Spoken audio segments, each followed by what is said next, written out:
bonsoir et bienvenue pour cette première demi-finale du 4e Masters International Professionnel de Cesta Punta. Nous sommes à Saint-Jean-de-Luz, rendez-vous habituel sur les antennes de Canal+. On va commencer sans plus attendre par la présentation des 4 joueurs. Avec le premier, l'avant bleu, il s'agit de Jean Olaran. Bonsoir Philippe. Bonsoir Arcaïs. Oui, Jean Olaran qui revient pour le deuxième tournoi, vainqueur de la première prestation qu'il a fait ici avec Rassorzan. Bon, la valeur sûre et l'avant numéro 1 français, il est là, il est présent. Il sera épaulé à l'arrière par Benoît Mandagaran.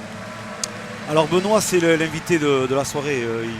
Il se suppléante vite fait le fait que Ruben Barrilo soit blessé. Donc il est champion de France Pro-Am en 2013. Il est complet, c'est un garçon qui va être intéressant à voir avec Jando. Bonne prestation j'espère de sa part parce que c'est jamais facile de rentrer dans le tournoi. Face à eux, en blanc, à l'avant, une réelle star aux États-Unis puisqu'il est considéré comme le meilleur joueur de Dania cette saison, bien qu'il a un peu déçu lors de sa première apparition ici. Il s'agit d'Eric Mendizabal. Voilà, Eric Mendizabal, c'est la star à Dania. Voilà, il est ici. Petite prestation lors de sa première présence à Saint-Jean-de-Luz. Bon, j'espère qu'il va se ressaisir ce soir. Et enfin, un jeune arrière, mais lui habitué à la cancha lusienne. Il s'agit de Nicolas Eyeragaray. Voilà, c'est le Moléoné est présent ce soir. Il nous a fait une bonne prestation quand même à sa première apparition ici en début de tournoi. Mais voilà, on attend peut-être un peu mieux de lui aujourd'hui. On espère qu'il fasse une autre prestation avec un avant logiquement de haute couture. Alors, Philippe, pensez-vous que peut-être le manque de repères d'Eric Mendizabal, comme on a pu le voir lors de la première demi-finale il y a quelques semaines déjà, peut être un atout pour ses adversaires et en particulier Jean Olaran, dont on sait qu'il est quasiment comme un poisson dans l'eau ici sur la cancha lusienne. Oui, Jean Olaran est chez lui. Chaque fois qu'il se présente dans ce Royal, il nous fait des super prestations. Donc maintenant, ce qu'on attend de Eric Mendizabal, c'est qu'il nous prouve de quelle qualité qu'il a. Il est bon aux États-Unis, mais on veut qu'il soit bon aussi ici en France. Donc voilà, une belle opposition de jeu, de poste. Donc un beau duel, j'espère, ce soir. C'est vrai qu'il y avait beaucoup d'expectatives qui entouraient ce retour d'Eric Mendizabal, qui a été quelque peu décevant, comme on le disait en début de retransmission il y a 2 semaines de ça. Alors il faut espérer que petit à petit il s'acclimate et qu'il arrive à trouver un peu de longueur, puisque c'est vrai que les frontons américains n'ont pas non plus exactement la même mesure que la cancha lusienne et ça peut aussi jouer sur le jeu d'Eric Mendizabal. Voilà, c'est une autre façon de jouer, voilà, c'est une autre approche d'une partie, parce que là on est plus en partie, ils ont plus l'habitude de jouer en quiniela, soit en tête à tête, 1 contre 1 ou en double, en 2 à 2, mais c'est vrai que là c'est 15 points, un démarche de 15 points, il faut évaluer déjà sa forme, voir comment on se sent, et surtout analyser plus le jeu pour pouvoir compléter une partie entière. Et voici donc les juges qui étaient en train de donner quelques explications du règlement particulier de la cancha lusienne, en particulier le règlement des Pachas, puisque, comme on le sait, au but, c'est-à-dire l'équivalent du service, la pelote ne peut pas franchir la ligne numéro 7, sans quoi c'est une demi-faute. On a l'expliqué tout à l'heure pendant les quiniélas. On a une possibilité de le faire une deuxième fois, mais au maximum, cette action ne peut intervenir que 5 fois sur une partie entière, et donc c'est peut-être un peu quelques règlements qu'étaient en train d'expliquer les juges à ces joueurs pour éviter en pleine partie de les déranger. Ouais, c'est une règle très importante pour eux, sachant que le but est déjà très très important dans l'engagement d'un point, et le risque de dépasser le 7, comme vous le dites Arcaïs, ça peut provoquer au bout du 5e le problème, la faute directe. Alors donc ça veut dire qu'on fait attention à son but, on essaie de buter plus juste, des fois plus court, et on ouvre vraiment la phase de jeu de l'attaque pour l'avant adverse et on loupe son but. Autre point très important, on n'insiste jamais assez dessus, le choix de la pelote. On a vu les bleus qui vont bénéficier de l'engagement choisir la pelote, la présenter aux blancs avant d'engager le premier point de cette demi-finale. Oui, alors on va voir une pelote classique, disons, pas trop vive. Allez, c'est parti, Jean Olaran au but. Premier but très bien exécuté.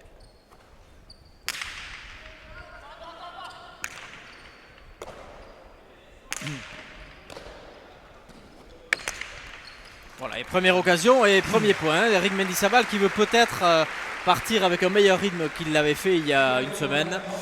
Et oui, voilà, disons que si on arrive dans cette équipe-là, si voilà, il attrape la pelote et il va déclencher un demi-mur de la droite par-dessus l'épaule. Bon, imparable puisque Jando est resté scotché sur le mur de gauche, donc rien à faire.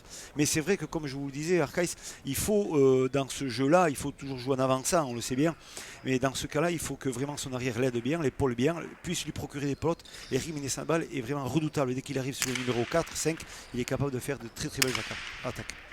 C'est vrai que l'une des clés de cette rencontre pour les Bleus va être d'éviter au maximum de laisser Mendizabal aux avant-postes, puisque sinon ça peut devenir très compliqué, raison pour laquelle donc ça va être très important pour l'arrière bleu d'essayer de dépasser et d'essayer de jouer. Donc un duel d'arrière qui va être aussi un point clé aujourd'hui. Voilà. Je pense que les arrières ils vont se jauger un peu au début de partie, on le voit là. Ils vont essayer surtout d'éviter les avants, l'avant adverse, pour éviter de pas trop leur procurer des potes parce qu'ils savent très bien qu'ils vont se soumettre à la sentence sinon. Un demi-mur de Jean Olaran, mal exécuté. Et par contre la réponse est sans appel. Voici de quoi est capable ce prodige Eric Mendizabal. 2-0 et déjà 2 points gagnants, 2 murs de ce même joueur. Ouais, 2 murs très très bien exécutés. Il faut que techniquement on arrive vraiment à bien ajuster son terrain pour pouvoir provoquer un 2 murs de la droite un peu latéralement. Et c'est ce qu'il a très très bien fait. Nous le retrouvons ici au but. Cette fois-ci intercepté par Jean Olaran. Il va être compliqué à ramener, mais c'est chose faite quand même. Allez, Jean Olaran qui remet un petit coup derrière. Cette fois c'est Mendizabal qui s'en charge. Il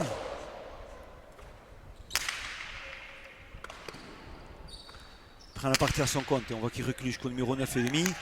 Il veut montrer que c'est lui le patron dans cette équipe là puisque ce soir il joue avec un remplaçant, si on veut dire comme cela.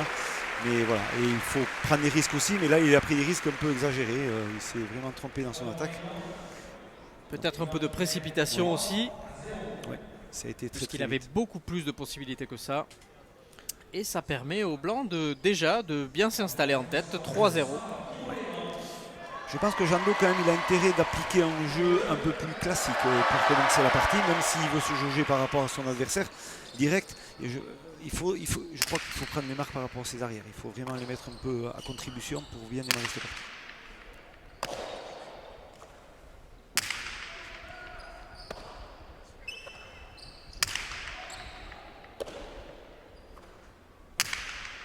Petit point de règlement pour ceux qui nous suivent pour la première fois.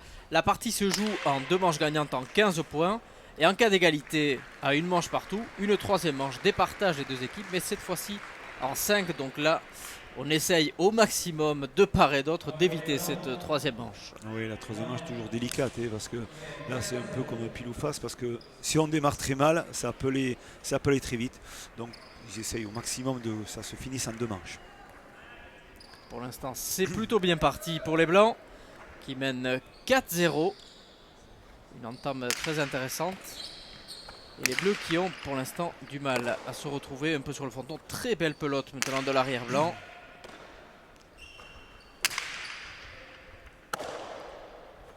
Nicolas qui est bien rentré dans sa partie. On voit qu'il est appliqué, il ne fait pas de faute. Il essaie de procurer des pelotes à son avant. Le jeu classique de l'arrière, mais bien exécuté. Jolie défense. Attention à Eric Mendizabal qui rentre du coup droit. Le fronton ouvert.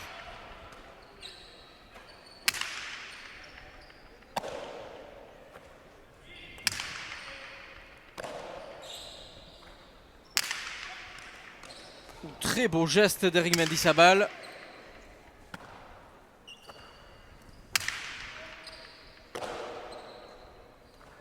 On va peut-être le voir tout à l'heure au ralenti, mais c'était très beau.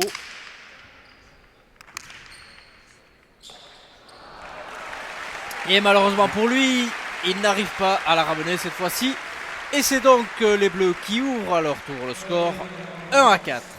Voilà, il faut qu'ils arrivent à jouer en avançant. C'est qu'on essayait de faire un peu plus cette équipe bleue, donc de mettre un peu sur le reculoir cette arrière. Et on voit la phase de jeu, jolie picada. Et la pelote rattrapée en moté corrido, c'est-à-dire une pelote attrapée après le rebond du revers à hauteur d'épaule, ça s'appelle un botte corrido, et qu'il a fait superbement bien. Très beau geste d'Eric Mendizabal, malheureusement pour lui, ça n'a pas suffi à gagner le point. Et le jeu reprend après 6 minutes de jeu, 4-1 pour les Blancs. Et comme vous le disiez, une entame très intéressante de Nicolas Iragaray, l'arrière blanc. Oui, il est bien, il est présent, voilà, il arrive à varier son jeu pour faire reboter un peu son avant, changer un peu de rythme. Et on voit aussi l'effort d'Eric Mendizabal de parler à son arrière, hein, ce qui n'avait pas été tout à fait le cas la première fois qu'il avait joué.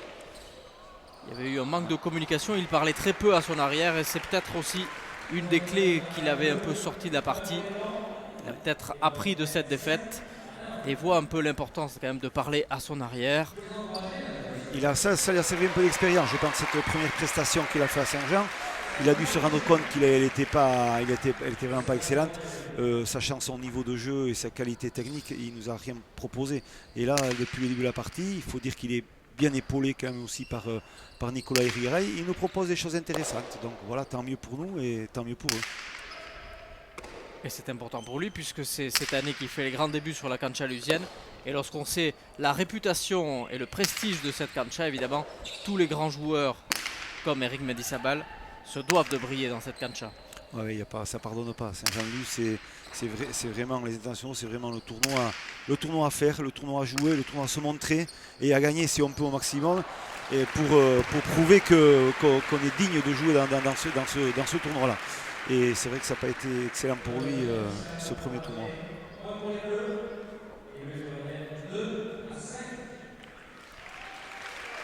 On voit Jando qui parle beaucoup quand même avec Benoît, hein. Il a besoin de le réconforter, il sait ce que c'est, il a certainement beaucoup plus d'expérience que lui, que Benoît, donc il le fait très bien.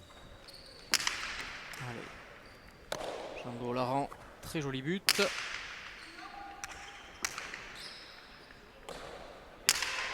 Attention à Mendizabal.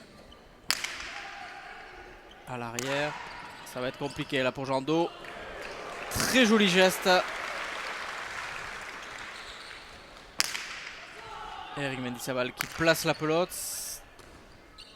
De nouveau Laurent. Et attention, la troisième, la cortada sera dorée. Et là par contre, Laurent n'a pas pu une troisième fois quand même. Ça commençait à faire beaucoup. Et Eric Mendizabal donc qui termine le point 6-2. Voilà, un point très bien amené. Hein. On voit qu'il a continué à travailler un peu sur l'arrière et pour déclencher une cortada, un raderai de la droite par côté. Et pour super bien ajuster, car rebondir après le rebond au numéro 7, 7,5, c'est vraiment très difficile de venir le récupérer. On peut dire pour l'instant qu'Eric Mendizabal fait la différence quand même avec ses attaques. Déjà 4 points gagnants pour lui.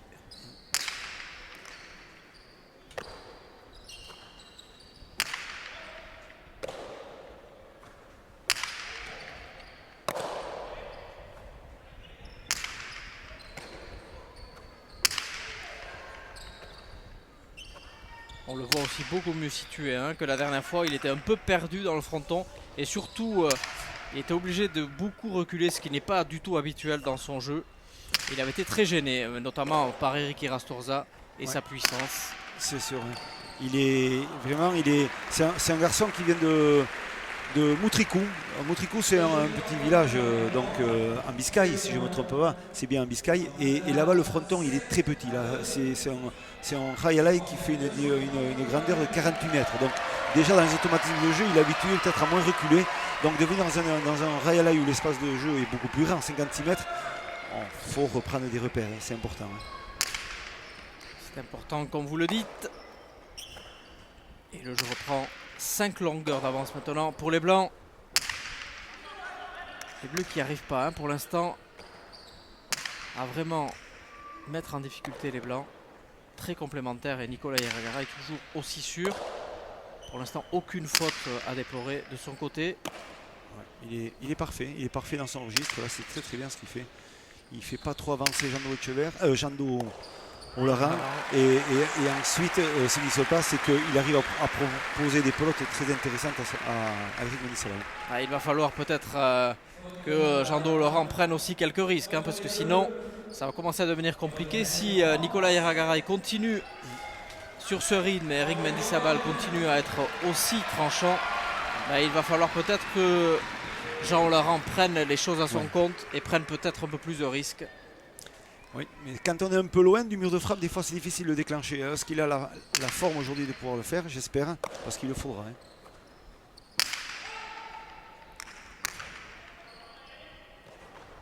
Revoite un peu plus longue. Bonne défense quand même. Très beau coup droit d'Irigaray. Le jeu des arrières.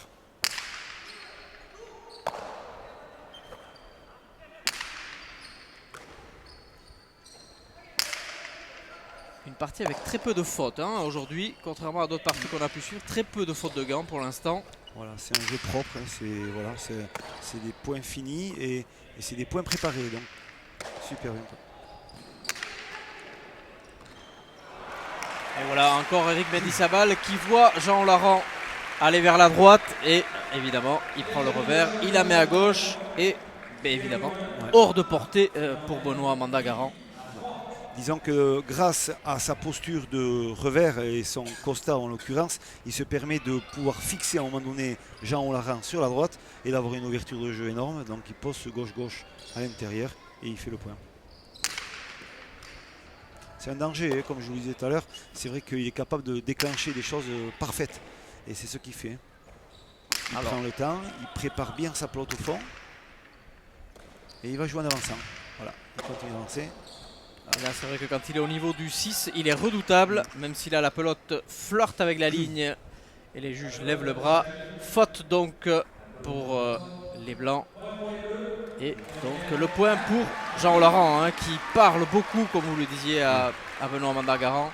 Et ils prennent quelques secondes pour choisir une pelote et peut-être parler d'une petite stratégie pour essayer de revenir dans la partie. Ouais, déjà le choix de la pelote, je pense que ça va être très important. Il vaut mieux qu'il change, qu'il prenne peut-être une pelote un peu moins rapide pour que ça puisse, il puisse se poser un peu plus dans le jeu. Là, il me semble que ça va très très vite pour eux et ils ont besoin un peu de ralentir, de prendre le temps d'amener plus facilement cette pelote sur l'arrière. Oui, parce qu'on sait que si les pelotes sont vives, Eric Mendizabal peut faire très mal. Donc il va falloir essayer quand même, entre guillemets, de se débarrasser un peu de lui. Sinon, ça va devenir très très compliqué. Ouais. Oui, tout à fait. Après, physiquement, on sait que Jando, il est bien préparé, il est en forme. Donc voilà, il va tenir le coup. Donc tiens, ça savoir un peu aussi ce que Eric Mendizabal va faire. Ah, c'est peut-être sur la durée hein, voilà. que les Bleus peuvent sortir leur épingle du jeu.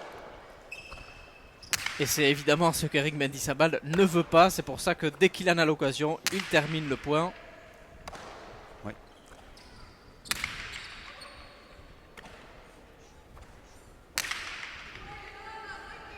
Voilà, Benoît aussi, il prend ses repères. Il n'a pas joué depuis l'an dernier ici à Saint-Jean-de-Luz. Donc il essaie de reprendre des repères sur Rayalay. Et on voit qu'il ne le fait pas trop mal. Hein.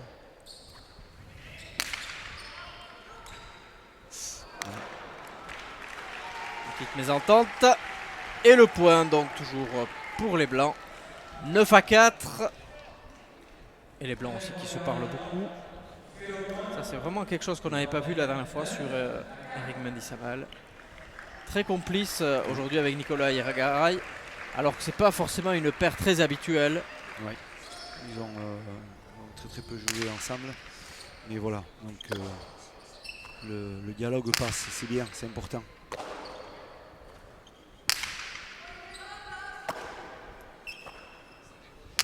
C'est vraiment un jeu d'équipe. On a besoin des deux pour pouvoir faire quelque chose de super.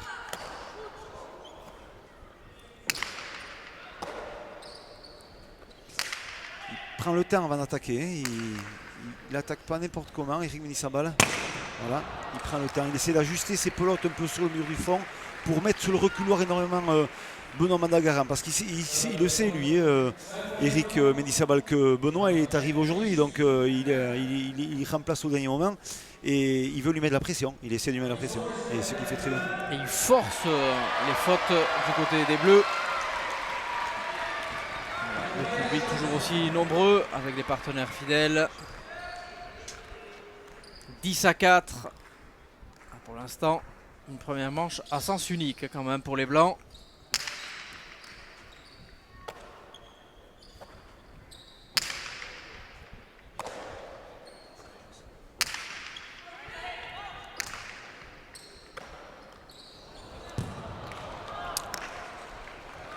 Et voilà, un point de plus. Une rebote mal ajustée de Jean Olaran. C'est vrai que voilà, il est un peu, on sent qu'il n'est pas serein hein, sur la cancha, Jean Olaran, par rapport aux autres fois. Bon, il joue avec un arrêt différent et il faut qu'il arrive à poser son jeu. Ce qu'il n'arrive pas très bien à faire jusqu'à présent. C'est pas, voilà, il se tape un peu sur les jambes, il essaie de se faire un peu violence. On va voir s'il va réagir.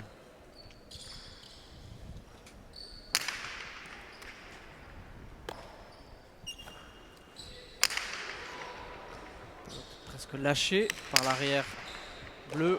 Eric Mendizabal qui se précipite quand même sur cette attaque. Et il se rattrape bien.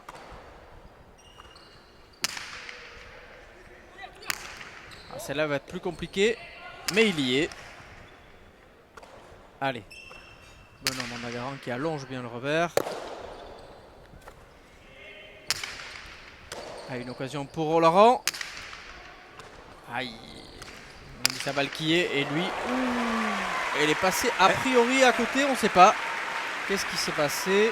Non, elle est bonne. Non. Il semblait pourtant que le juge à l'avant avait levé son chalet. Il est au 7,5, il déclenche un coast-out, un demi-mur du revers par-dessus l'épaule. Parfaite. On va le revoir de là. Il déclenche là.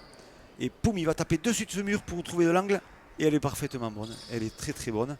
Et donc c'est le point par c'est joli point. 12-4. Ouais, très beau geste d'Eyaragaray. Allez, Olaran, il faut qu'il prenne maintenant des risques hein, là. Ah, Olaran, attention. Ça fait 2 fois qu'il râle un peu. Sur le point précédent, il lui a semblé que la pelote était fausse. Ouais. Cette fois-ci, il a l'impression qu'elle est bonne. Attention à ne pas sortir de la partie. Ouais, il se déconcentre un peu vite. Après, je sais pas, on ne voit pas d'ici trop si la pelote est bonne ou fausse, mais c'est vrai que voilà, c'est le choix de l'arbitrage. L'arbitrage peut se tromper aussi. Il faut qu'il reste serein. C'est un mauvais choix, hein. Toujours des mauvais choix en ce moment. Il se précipite beaucoup dans les attaques. Ouais, ça devient vraiment presque mission impossible maintenant. Comme vous le disiez, il ne choisit pas forcément les meilleures attaques. Mais il faut dire aussi que les Blancs les forcent beaucoup à prendre énormément de risques pour essayer de revenir dans la partie. Et pour l'instant, ils ne trouvent pas les clés.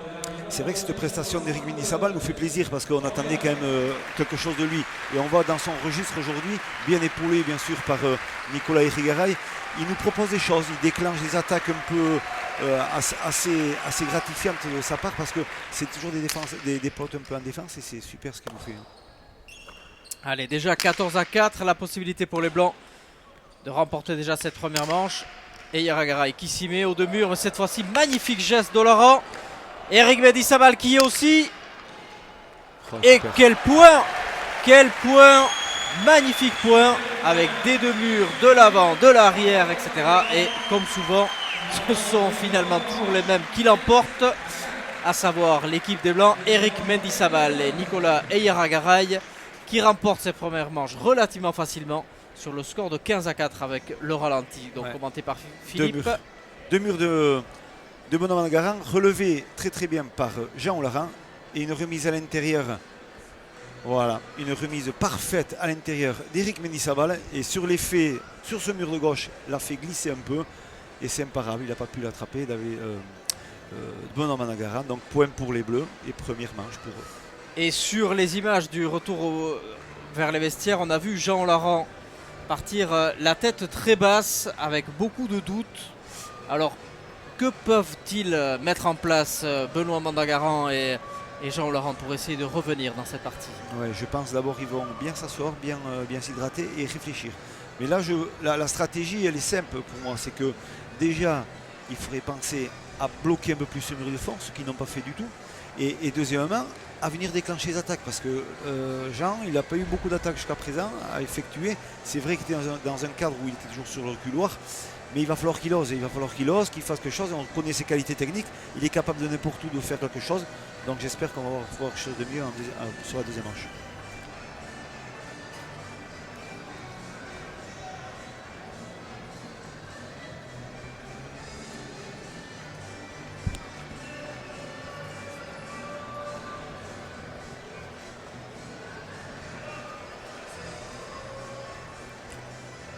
quelques-uns des jolis points donc, de cette première manche, parce qu'il y en a eu, surtout des points marqués par Eric Mendizabal, qui nous a montré vraiment le niveau le niveau qui a fait de lui donc le meilleur avant du fronton de Dania. Oui, il y a très belle posture, là on le voit toujours, hop, à une main, botte et corrido, en extension, très très bien effectué. Là aussi, il va attraper, et Cortada, parfaite, à l'intérieur, super bien exécuté. Il n'y a pas à dire, hein. Là quand même Eric Mendizabal est beaucoup plus tranchant dans les attaques, puisque tout à l'heure, par contre, vous le disiez, Jean Laurent dans ses attaques a été beaucoup moins tranchant et a fait souvent des erreurs stratégiques qui lui coûtent aussi très cher à la fin. Ouais, ça va être dur pour lui aujourd'hui. Il faut qu'il fasse attention, c'est-à-dire qu'il attaque, ses attaques soient justes. Car en face, il a vraiment un adversaire qui est à la hauteur ce soir. Donc, qui exécute bien toutes ses attaques, son jeu aussi, qui est bien épaulé par Nicolas Irigaray. Donc, attention. Allez, quelques statistiques qui vont sans doute montrer la tendance de cette première manche. Voilà, c'est clair et net. 6 points gagnants d'Eric Mendizabal, aucun pour Jean Laurent, alors qu'en faute direct, Jean Laurent est à 5 contre 3 pour Mendizabal. Donc voilà, hein, le trou il est là. Ouais. Entre les points gagnants de Mendizabal et les fautes directes de Jean Laurent, c'est sûr que ça va très vite dans Si le c'est 5 comptage de points. Ça fait déjà beaucoup. Voilà, ça va très vite dans le comptage. Donc voilà, il faut essayer de gommer ça et de repartir sur autre base sur la deuxième manche. C'est important. Il faut se reprendre. C'est jamais fini une partie en manche. La deuxième manche, elle peut très bien marcher, donc il faut repartir. Allez, et c'est reparti pour cette deuxième manche où on va retrouver, première manche donc très courte, hein, la peine durée 20 minutes, ce qui est quand même assez rare à la Cesta Punta. Et la deuxième manche va débuter à l'instant même avec Eric Mendizabal toujours au but. Il manque un peu d'allonge quand même. Benoît Managaran, il joue très court, donc il faudrait qu'il pense à céder un peu plus du mot de frappe pour faire lever cette pelote. Il n'arrive pas, il joue très court. Ouais, Quel geste encore de Nicolas Irigaray. Très belle partition de Nicolas aujourd'hui.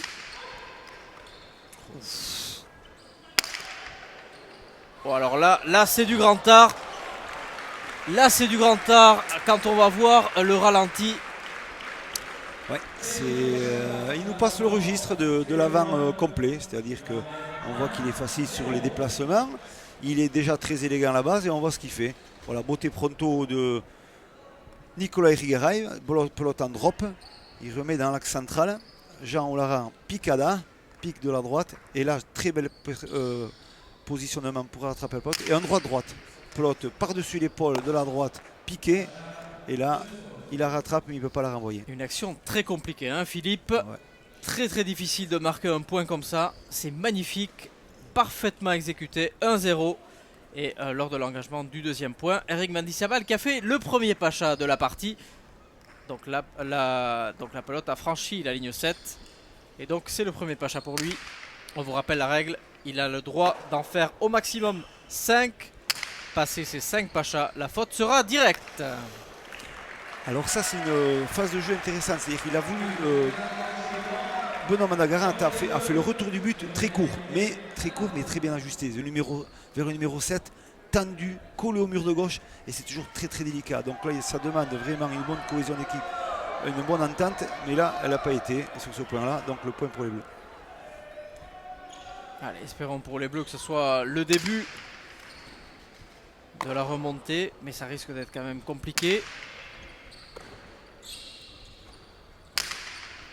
Voilà, Jean Laurent quand même qui essaie de peser le jeu. Une Pumpa qui a été signalée par les juges. Philippe, pouvez-vous nous expliquer un peu cette particularité de cette faute? Alors c'est le Pumpa, hein, comme vous dites Arcaï, c'est au moment de la réception de la pelote dans le Chistera. Et là en l'occurrence il a rattrapé de la droite. Il a fait ressortir la pelote en dehors des cerceaux. Donc dès le moment où la pelote ressort du cerceau, c'est considéré comme faute, c'est-à-dire Pumpa. Voilà, la pelote n'a pas le droit de ricocher dans le gant. Et donc pour la première fois de la partie, les Bleus qui prennent les commandes dans cette deuxième manche, 2-1. Bien que là, la pelote, vous avez pu l'entendre assez nettement, est sortie. Et donc c'est une nouvelle égalisation. Et vous avez vu le signe d'Eric Mendizabal dès qu'il a remporté le point. Il a demandé au juge de changer de pelote. Ce qui montre quand même la détermination de ce joueur qui veut pas trop traîner hein, sur le fronton aujourd'hui. Ouais, il se sent bien en plus, donc il se dit il faut que j'aille, voilà, il faut que je mette du rythme peut-être un peu, je me sens bien et j'ajuste bien mes coups aujourd'hui. Je sens que mes adversaires peut-être ne sont pas exactement à la hauteur de la soirée, donc j'en profite et j'exécute ce que je sais faire. Et on voit Jean Olarant très régulièrement se taper sur les cuisses comme s'il avait quelques courbatures. On ne peut pas expliquer ça par l'intensité du jeu aujourd'hui puisque la partie a été assez courte, les conditions climatiques ne sont pas extrêmes comme ça a pu être le cas d'autres fois. Il fait des fautes inhabituelles. Ouais, inhabituelles. Et on le sent très tendu aujourd'hui. Oui, exactement. Alors est-ce que c'est le fait qu'il pensait peut-être jouer avec Ruben Bailo et qu'il joue avec un autre coéquipier, qu'il a un peu fait perdre un peu son attitude et sa racha qu'il a d'habitude, l'envie. Je ne sais pas, c'est ce que c'est ça ou c'est vraiment une journée qui n'est pas bonne pour lui, il ne se sent pas bien, il n'a pas de bonnes sensations, il n'arrive pas à accélérer le jeu, le déplacement est plus lent, donc voilà, ça lui fait faire beaucoup de fautes.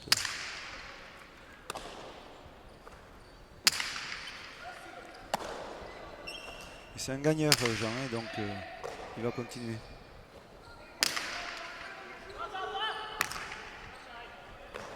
Attention à Mendizabal de nouveau. Petit coup d'œil, le deux-murs et c'est parfait. Voilà, il a une facilité dans la préparation de pelote. On voit qu'il est élégant. Il pose cette pelote sur le mur du fond, mais elle perd de la vitesse sur la fin. Et quand elle va faire, voilà, là c'est les rebotes, il va rentrer, il va jouer en avançant, il va bien voir son avant où c'est qui est positionné. Il se dit, et un deux-murs, bien ouvert. Alors là c'est imparable, on ne peut plus la chercher au grillage. Mais c'est vrai que dans la situation qu'il a en ce moment, c'est qu'il nous fait des choses super. Il arrive à mener des pelotes vers le mur du fond, mais qui perd de la vitesse. Donc quand elle perd de la vitesse sur l'impact au niveau du mur du fond, elle est ralentie. Et Jean Olarant, chaque fois qu'il a un positionnement des rebotes, il est toujours sur le reculoir. Il ne peut jamais profiter de la vitesse de la pelote pour pouvoir bien reboter. Et ça c'est gênant. Et ça propose plutôt des pelotes très intéressantes à Eric Mendizabal.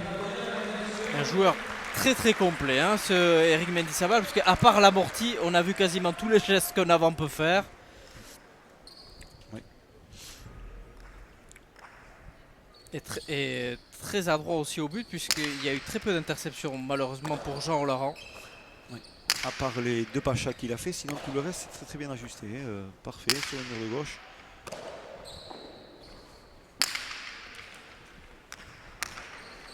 Petite mésentente entre les blancs. Ils s'excusent d'ailleurs les deux. Ouais.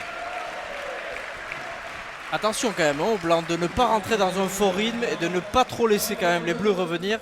Parce que ça pourrait, lorsqu'on sait à la troisième manche, là il n'y a plus de... Là ça se joue vraiment, comme vous le disiez, à pile ou face. C'est une séance de tir au but et là c'est souvent le plus frais qui l'emporte. Ouais.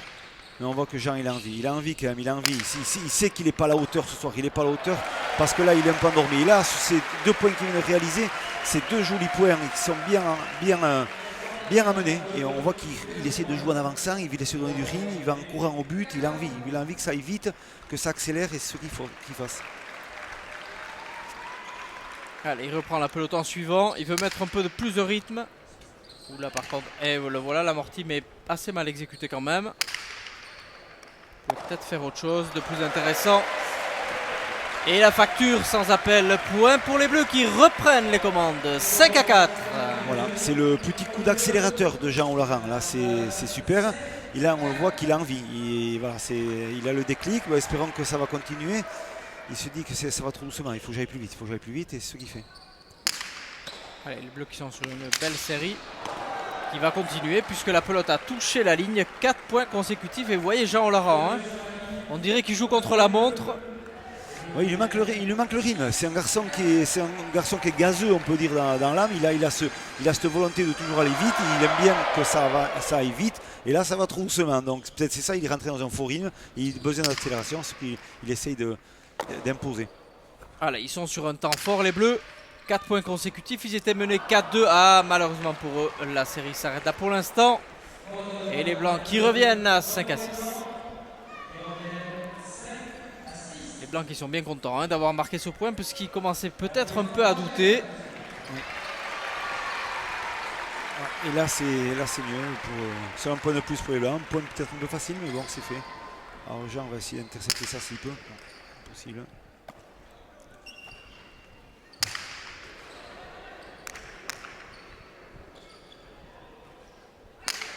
Attention, ça va être compliqué pour Bruno Mandagaran.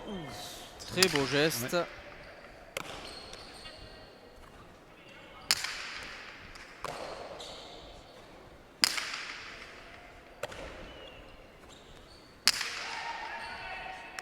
Il demande la pelote, il réclame cette pelote, il essaie de changer le jeu, mais il a juste mal, malheureusement. Et il se remet en défense de suite.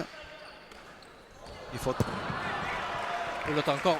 Par contre, Eric Mendizabal a la mire très bien réglée, puisque les pelotes qu'il met, mine de rien, les rebotes sont très compliquées quand même à ramener. Ouais. Elles n'ont pas trop de hauteur, elles arrivent relativement vite. Pas si vite que ça, mais elles prennent de la vitesse parce que comme on nous dit tout à l'heure, il y a un peu d'humidité quand même, donc l'humidité dans l'air fait que la pelote elle glisse un peu à l'impact au sol et on voit qu'elle prend encore plus de vitesse et il a du mal un peu à se régler ces pelotes là. Les pelotes qu'il a eu jusqu'à présent c'était toujours un peu sur le couloir, là les pelotes elle a accéléré un peu naturellement sur le coup et là il était plus gêné. Allez, égalité 6 partout. Une deuxième manche avec un peu plus de suspense que la première. Espérons que ça continue sur ce rythme. Là, il se l'est senti peut-être un peu trop facile. Ouais, un peu facile, mais elle est bien ajustée. C'est la deuxième fois qu'il le fait, ça, Benoît Mandagaran. C'est une phase technique de jeu sur un retour du but. Quand on fait un engagement du but, on peut toujours avoir plusieurs solutions. Soit on essaye d'avoir une grosse force et de suite on essaie de toucher le mur du fond directement, ce qui est relativement difficile, mis à part les mecs les personnes qui sont très costauds. Sinon des revers courts mais croisés sur le mur de gauche, ce qui fait très bien Benoît.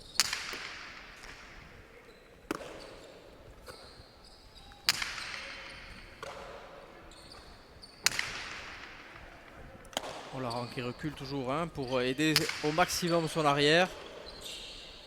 Et il prend le jeu à son compte. Ouf. Très beau sauvetage d'Eric Mendizabal. Cette fois c'est au Laurent.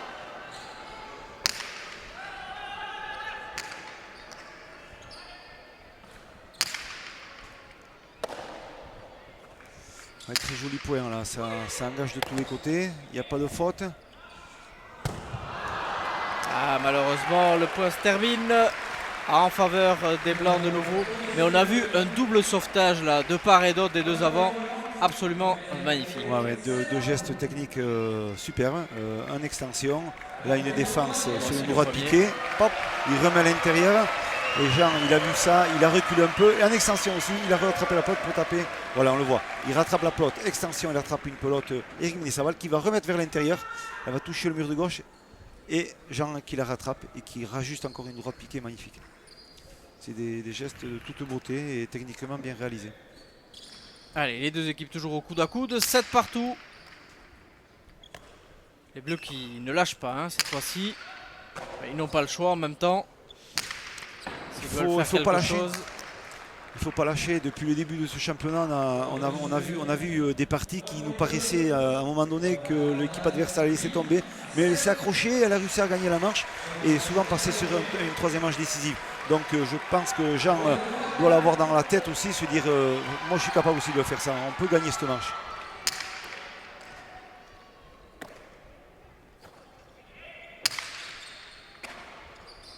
Pour le compliqué, ramené par Laurent.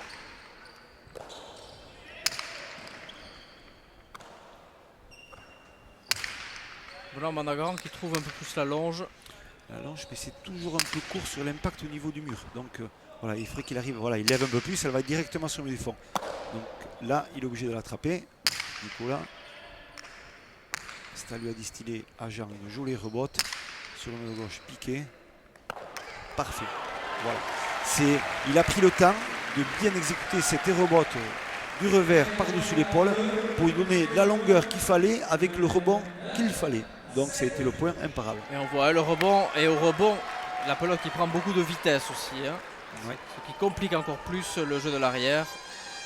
C'est la manœuvre de les rebotes. On joue des rebotes longs, des rebotes courts pour faire un déplacement de jeu et pour essayer toujours d'ennuyer l'adversaire. Et les Bleus qui prennent 2 longueurs d'avance maintenant, 9-7.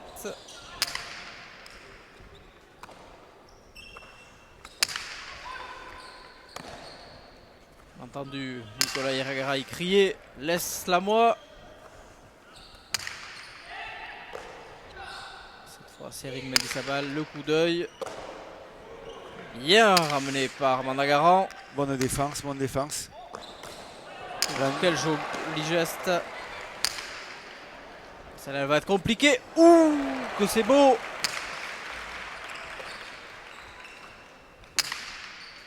Voilà, très bonne allonge. Oh, super, oh là là, super, super, super. Quel récital. Et là, il va jouer en avant. Il va jouer en avant, il va déclencher et le point. Super.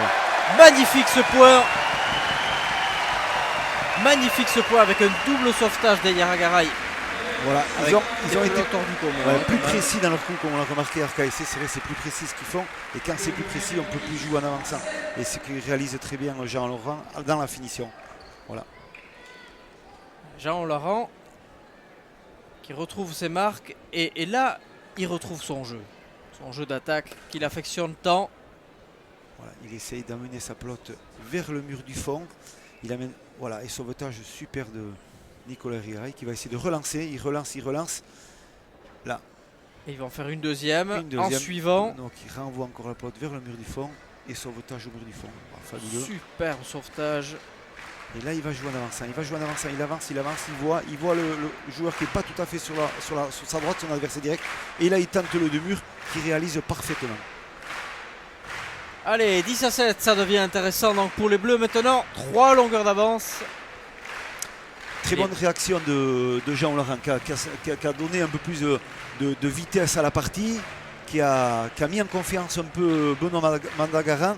Et voilà, c'est pas pour rien qu'ils sont en tête à ce moment de la partie.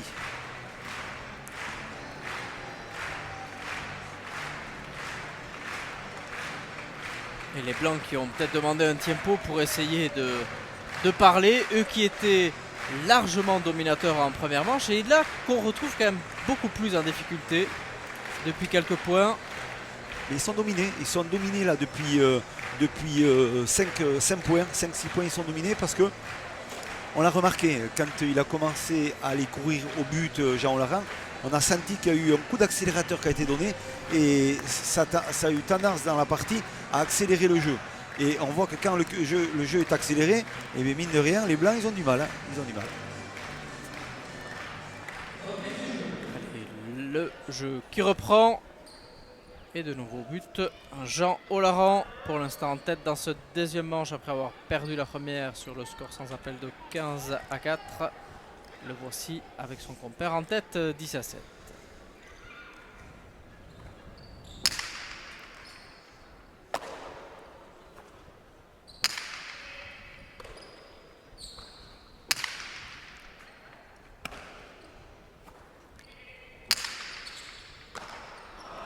Ah, une faute de gants de Olaran qui remet les Blancs. Attention quand même à lui. Oui. Là, il a fait une grossière erreur malheureusement en plein milieu du fronton de la droite. Voilà, je pense qu'il va se ressaisir parce que c'est un gagneur. Les Blancs sont bien contents de le prendre ce point parce qu'ils en avaient besoin pour essayer de repartir dans la confiance. Attention.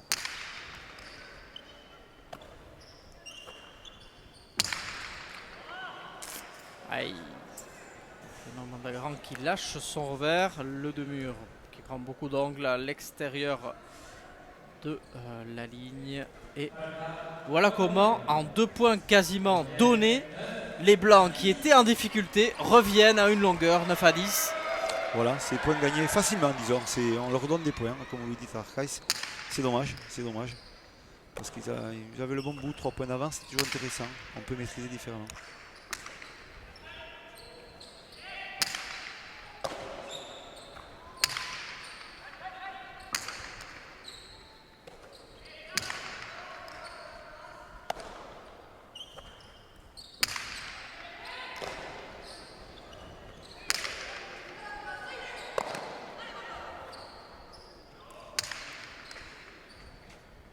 Ouais, alors là on voit les Blancs ils sont en train de mettre au point la préparation du point. Et voilà, super rebotée quand même parce qu'elle est très délicate parce qu'elle vient très loin devant. Benoît défend, Mandagaran défend bien. Attention, Nicolas en avançant de la droite. Et ouais, la pelote très bien placée, la pelote de Yaragaray avec ce mur de gauche qui donne de l'effet. Et c'est vrai que quand on rentre du coup droit alors que la pelote revient du mur de gauche, ça prend toujours de l'effet et c'est compliqué à la rame. Ouais. Et c'est très bien exécuté. C'est vrai que l'ouverture du jeu qu'a eu Nicolas Yaragaray, il était ouvert vers l'extérieur. Donc ça lui propose quand même une ouverture de jeu énorme. Et là, il a appliqué quand même le geste parfaitement en touchant sur le de gauche pour l'effet et le point. De nouveau, une grosse erreur de Laurent.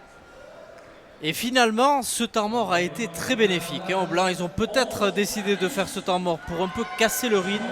Et ils ont réussi parfaitement. Ouais, ça leur a fait du bien. On voit que ça leur a fait énormément de bien, comme je vous le dis, parce qu'ils reviennent, ils disent partout, et 11-10 même maintenant. Et donc voilà, et c'est tant mieux pour eux. Alors qu'avant le temps mort, ils étaient menés 7-10, 4 points consécutifs. Attention aux Bleus de ne pas baisser les bras maintenant, puisque psychologiquement ça va devenir compliqué. Même si on sait que Jean Laurent va très cher sa peau. C'est un guerrier, c'est une famille de guerriers. On connaissait son père et on le connaît à lui, et c'est des gens qui lâchent jamais rien. C'est des Béarnais, et donc voilà, on aime bien. Avec un très beau geste là de Benoît Mandagaran.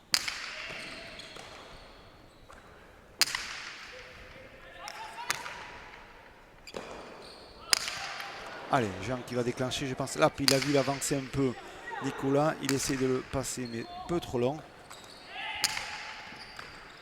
Aïe, aïe, aïe. Et il s'en veut. Il s'en veut, Jean Laurent, parce qu'il sait que c'est un point qui peut coûter très cher maintenant. 12-10, rendez-vous compte, 5 points consécutifs. Et maintenant, c'est lui qui demande le temps mort. Ouais.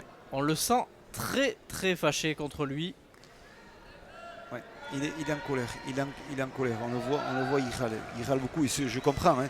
Quand on mène 10-7 et qu'on se trouve mené 12-10, il faut trouver des explications quand même. C'est vrai que c'est des points donnés trop facilement à l'adversaire. C'est vrai que eux, je pense que les Blancs demandaient que ça, parce qu'ils étaient vraiment dans une très mauvaise posture.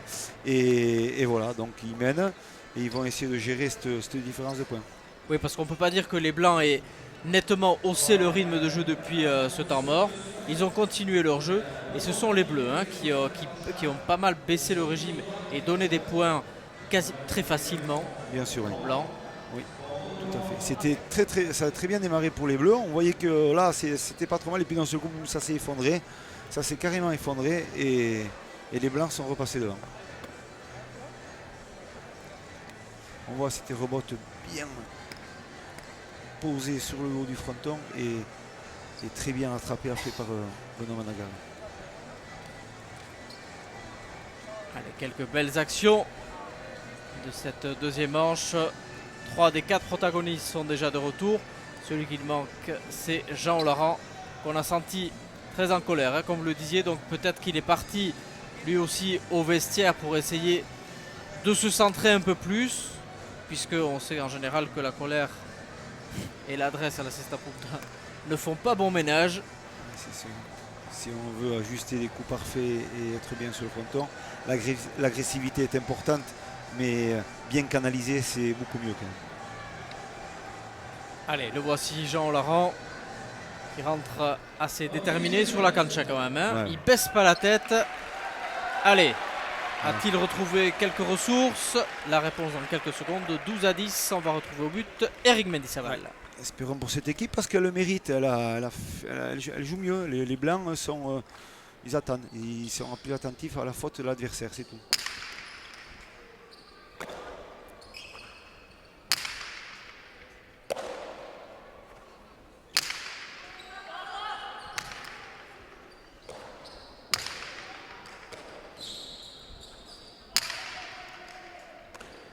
Très beau geste de Mandagaran.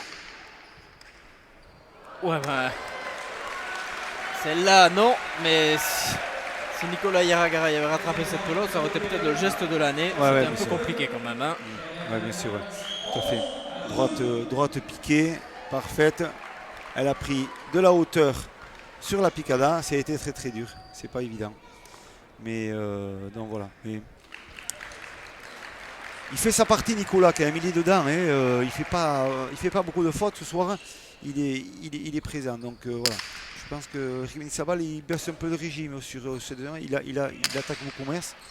Il se procure moins de pelote. Donc voilà. Et encore un point laissé assez facilement quand même. Ouais. C'est pas évident. C'est des très bons retours techniques au niveau des arrières, des retours un peu courts. Mais c'est vrai qu'il y a une phase défensive aussi des adversaires qui n'est pas bonne. Donc voilà, c'est des points. Et c'est des points qui coûtent cher puisqu'on s'approche de la fin de la deuxième manche. Et là, chaque point compte au double quasiment. 11 à 13, 13 à 11. Allez. Nicolas Irigaray toujours là. Très bon en défense que ce Nicolas Irigaray. Ouais. Ah, les deux avants qui se gênent. Ouais. Que s'est-il passé? Il y a eu un contact, je crois, entre les deux joueurs. Il y a eu un contact entre les deux joueurs, donc ça a provoqué un arrêt immédiat de l'arbitre qui va donner un Béritz, je pense. Et Eric Mendizabal qui ne comprend pas, hein, puisqu'il se sentait lui victime de Jean Laurent. Il avait terminé le point. Il ne comprend pas comment les juges font rejouer le point. On va peut-être le voir ici. Voilà. C'est lui qui se sent victime, selon lui en tout cas. Il termine le point. La pelote est dedans. Bon. Ouais. Mais je pense que après, dans l'esprit, c'est vrai que... C'est un peu de l'intox, disons, par rapport à l'arbitre. Parce que voilà, lui aussi, il est peut-être moins serein dans sa tête. Mais c'est tout à fait logiquement que le Béritz est accordé, pour ma part. Allez, donc le point va être rejoué. Donc toujours 13-11 en faveur d'Eric Mendizabal, ici au but.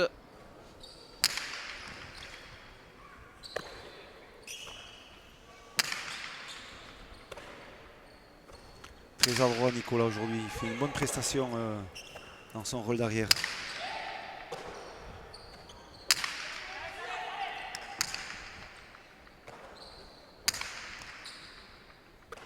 Couverture.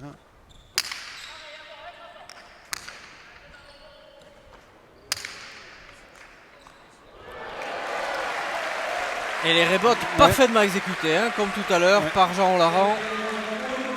C'est une arme chez lui, cette rebote du revers par-dessus l'épaule. Il arrive à la placer bien sur la hauteur du fronton et qui fait glisser sur ce mur de gauche. C'est toujours très délicat à rattraper. On voit, elle rentre vers l'intérieur, elle glisse au mur de gauche. C'est parfait. Allez, Jean Laurent qui reprend le but. Une longueur de retard pour lui. 13 à 12.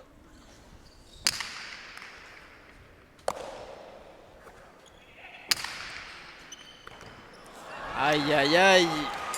Et chaque fois qu'il fait un point intéressant, il retombe un peu dans ses travers. Ah, il s'en veut terriblement, hein, Jean Laurent, qui ne trouve pas les solutions. Il est très très déçu de sa prestation. Et il a des motifs puisque les Blancs...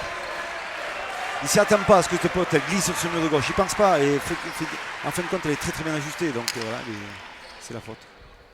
Attention, peut-être le dernier point de la partie. Les Blancs mènent 14 à 12. Ils ne sont plus qu'à un point de la victoire dans cette demi-finale. La pelote pour l'instant est trop haute. Donc un petit répit pour les Bleus qui reviennent 13-14. La dernière possibilité maintenant. Il faut absolument mettre du rythme et prendre des risques pour Jean Laurent. Oui, il a 13-14. C'est pas fini, la partie elle n'est pas finie, hein, je peux vous dire. Il faut la jouer, il faut jouer tous les points. Il est évident que si les Bleus arrivent à remporter cette deuxième manche, la partie... Aïe, aïe, aïe. Malheureusement pour eux, beaucoup trop de fautes aujourd'hui pour pouvoir inquiéter cette équipe des Blancs. Et ce sont donc les Blancs qui l'emportent logiquement et assez facilement quand même. 15 à 4 la première manche, sans appel. Et la deuxième manche un peu plus disputée, mais toujours avec le même vainqueur. L'équipe des Blancs, Eric Mendizabal et Nicolas Irigaray, qu'on retrouvera en finale la semaine prochaine. Oui, exactement. Ils passent ce tour. Il n'y a rien à dire. Bon, ils ont fait une très bonne première manche. La deuxième manche, ils ont été plus attentifs. Ils ont attendu la faute de leur adversaire. ce qui leur a réussi quand même. Donc voilà, victoire méritée, il n'y a rien à dire. Et rendez-vous à la finale dans 15 jours. Et on a retrouvé quand même Eric Mendizabal qui a retrouvé un peu le jeu qu'on espérait de lui, ce qu'on attendait de lui. Il n'a pas pu montrer évidemment tout l'arsenal qu'il a, parce que peut-être que ses adversaires ne lui ont pas non plus laissé plus d'opportunités, parce que la partie n'était pas très très intense non plus. Mais on a pu voir sur quelques points ce qu'il est capable de faire et ça risque d'être un adversaire redoutable en finale. Oui, il est en nette progression par rapport à ce qu'on a connu, la première prestation qu'il a fait ici à Saint-Jean-de-Luz. Il nous a montré des coups techniques remarquables. Voilà, un peu plus d'envie, un peu plus de comportement agressif, une très bonne relation avec son arrière. Donc voilà, c'est du positif pour lui ce soir, pour cette équipe-là. Je pense que voilà, elle peut prétendre à quelque chose de bien au jour de la finale. Maintenant, attendons de savoir qui seront leurs adversaires. On aura un début de réponse mardi prochain, puisqu'on jouera mardi prochain la deuxième demi-finale, et tout juste dans une semaine la finale. Petit coup d'œil sur les statistiques de partie. Temps de jeu relativement court pour une partie de Cesta Punta, 46 minutes à peine, avec beaucoup de fautes directes, surtout 23 fautes directes, et on imagine que la plupart sont de l'équipe des Bleus, puisqu'Eric Mendizabal a très peu fait de fautes directes et Nicolas Herrera quasiment aucune. Donc on peut penser que ce sont surtout les Bleus qui ont fait des fautes directes, et un nombre d'échanges maximum de 18, ce qui n'est pas non plus très intense. C'est pas énorme pour ce soir. C'est vrai qu'on a connu des parties ici depuis le début du championnat avec 30 échanges. Donc là 18, c'est un soir comme ça, il faut dire, voilà, et des fois ça peut arriver, c'est la loi du sportif, et malheureusement on passe peut-être un peu à côté des fois sur une partie, on est dominé sur un jeu, et bon, il faut savoir subir et savoir surtout analyser pourquoi et comment quand on est vestiaire. Alors retour donc la semaine prochaine pour la deuxième demi-finale. Nous espérons que vous avez passé une belle soirée en notre compagnie, et nous vous disons à très bientôt. Bonne soirée, à bientôt. Bonsoir Philippe. Au revoir Arcaïs, à bientôt.